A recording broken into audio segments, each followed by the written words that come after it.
all they needed was a trigger to put it in place, and that is what 9/11 provided them with.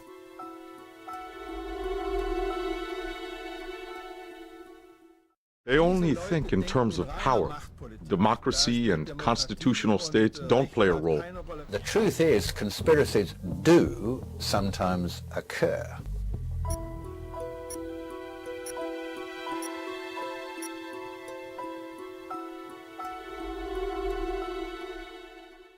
I can only say, the official story is so inadequate and far-fetched that there must be a different one.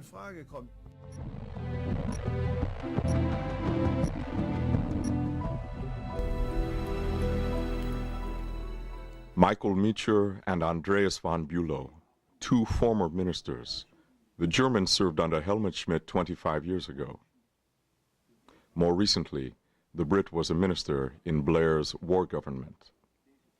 These two experienced politicians have grave doubts about what the Americans call the war on terrorism. More importantly, they think there's a lot more behind September 11th than we're allowed to know. You have to consider what happened before 9/11, at 9/11, and afterwards. And I think a much better explanation than the war on terror, which I think is bogus, is given by the Project for the New America Century document. That was written in September 2000, just before or in the course of the US presidential election, which brought George Bush to power. It was written by a neoconservative think tank. It was called Strengthening America's Defenses. And what it says, I think, gives a much better explanation of what happened before 9/11, of why 9/11 was such a disaster, and why after 9/11 the US was so slow to go after either Al-Qaeda or bin Laden, or didn't seriously try to do so. The former British minister is referring to this document, Rebuilding America's Defenses, Reorganizing the American Armed Forces. This document forms the basis of Bush's military foreign policy. It says, after the collapse of the Soviet Union, the United States must protect the new American century using military means particularly. Saddam Hussein has to go.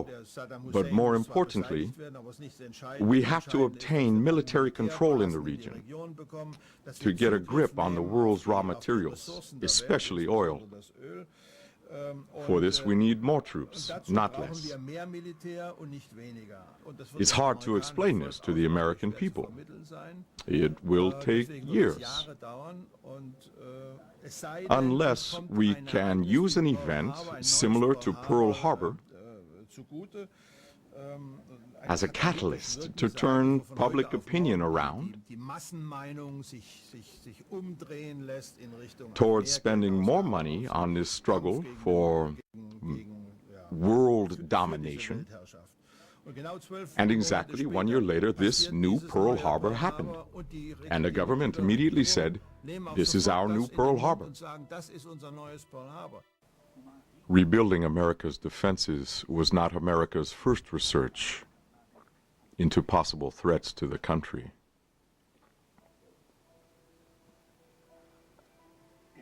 In 1997, Jimmy Carter's security advisor, Zbigniew Brzezinski, was worried about the lack of American control in Central Asia and the Middle East.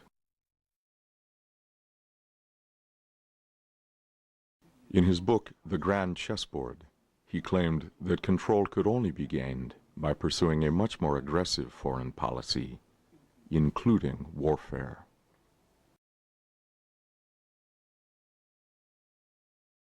At the same time, Brzezinski realized the Americans didn't really want a war. He claimed this attitude was only likely to change after a complete disruption. My wife was in the kitchen and called out, "Something terrible has happened."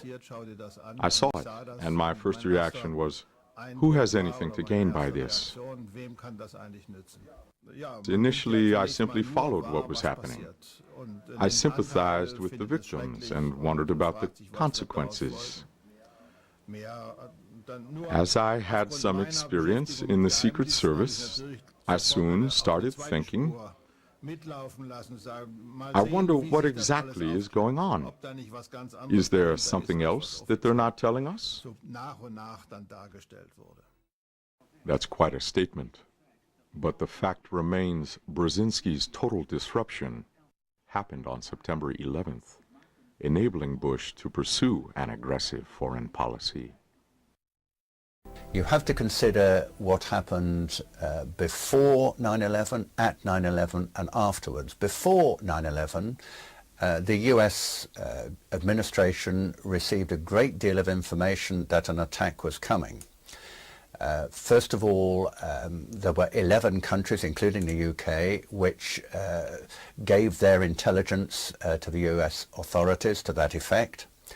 Mossad sent 2 experts in August 2001, 1 month before 9/11, to the States with a list of 200 Islamic suspects, 4 of whom turned out to be the hijackers. None of them were arrested. On the 6th of August 2001, 1 month before 9/11, Condoleezza Rice had produced information about the possibilities of a hijacking, which could be related to the Intelligence Council's report. There was evidence which came from Zacarias Moussaoui, who was arrested. He was the 20th hijacker, most people think he was. He was arrested, and the FBI agent wanted to investigate his computer, which we now know contained some clues as to 9/11, but the information came through from the top levels of the FBI that they didn't want any arrests. Meacher is referring to the Moroccan Zacarias Moussaoui. He was arrested by the FBI in August 2001. French intelligence claimed he could be linked to Osama bin Laden and a possible attack on the United States. Moussaoui had a laptop when he was arrested. Oddly enough, the FBI agents weren't given permission to investigate it. Permission wasn't granted until a month later, on September 11th. The agents found detailed information about the hijackers and the attack. Why didn't the FBI get the chance to read this information earlier? Who prevented further investigation? Who prevented the investigation in Paris? Several desperate CIA and FBI agents protested to the bosses. The fact that FBI agents did warn people became clear in this document. Written July 10th, 2001. The report was by an FBI branch in Phoenix. The contents were clear and alarming. Arabian men were being trained at flying schools and shooting ranges. The Phoenix FBI agents advised, the Phoenix agency insists on investigating these schools and these types of students and to infiltrate. This warning was disregarded only 2 months before the attack. Or so it seemed. The CIA was keeping an eye on 14 of the 19 hijackers, such as Mohammed Atta in Hamburg, without the Germans knowing it. Unknown to the FBI, other secret services were active too. Later, it became clear that the U.S. Army leadership knew long before the attack about the identity and whereabouts of the leading hijacker, Mohammed Atta. Intelligence officers were prepared to share this information, but the Ministry of Defense put a stop to that. The first hijack occurred latest about 8:20 a.m. For the next hour and 40 minutes, no aircraft was put into the air, even though there was at the U.S. Andrews Air Force Base 10 miles from Washington, D.C., a flight of F-16, a whole squadron of top-level fighters.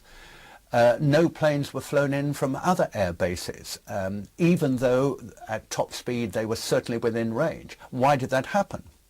We know that where an aircraft goes on course, it is a legal requirement that aircraft are put into the air to check on the position and purpose of commercial aircraft. Why on this single day did it not happen?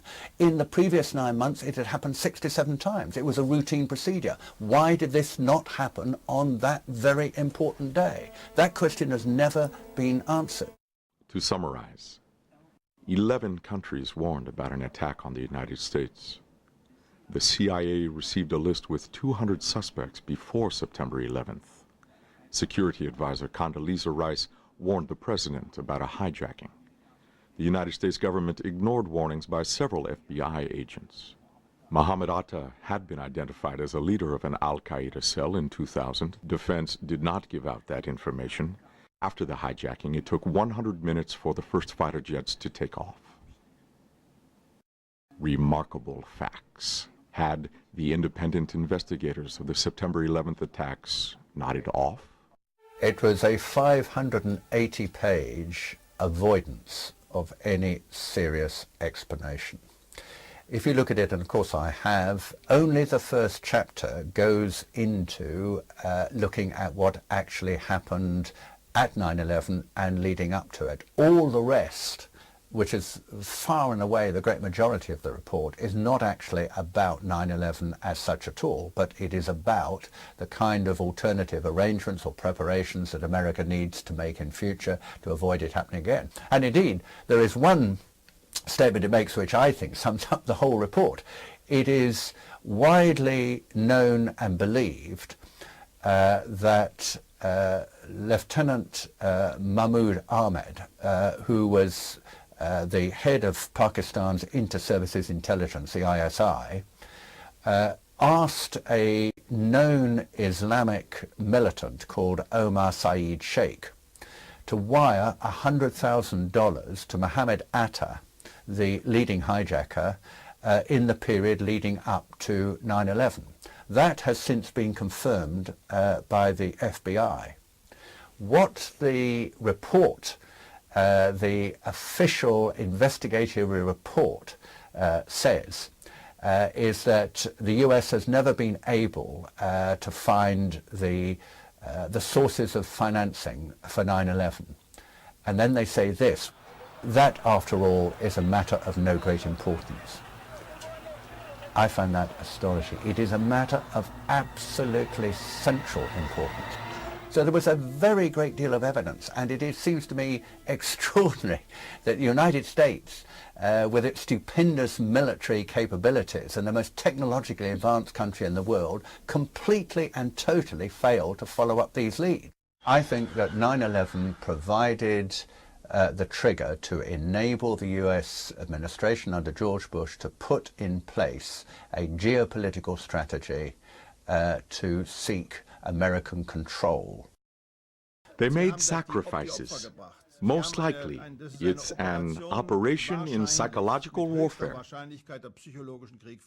It's a form of war, and in a war, it's acceptable when people die, even on your own side. In this deception, killing is allowed to achieve a higher goal. All that I can say is, let other people make their judgments about 9/11.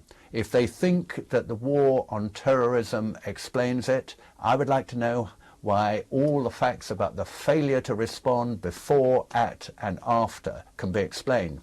If they needed a trigger, then finding that an attack was planned was an exceedingly convenient pretext. And I think they used it. Governments, and people don't like to think of this, governments can be ruthless. They only think in terms of power.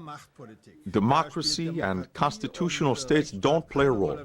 That's the philosophy behind it, which unfortunately is shared in the United States by both parties. People with moral objections don't stand a chance. The truth is, conspiracies do sometimes occur. In history, there's no doubt about that. When you look at that evidence, it is so compelling, so comprehensive, that it is very difficult, in my view, to come to a different conclusion from the one that I do. What was the September 11th attack other than an attack? Was it the great disruption the conservatives were waiting for? Enabling this new, more aggressive United States policy. Now there is public support in the United States for a war in Iraq and Afghanistan, and threats towards Syria, Iran, and Korea. A cynical politician might say, every disadvantage has an advantage.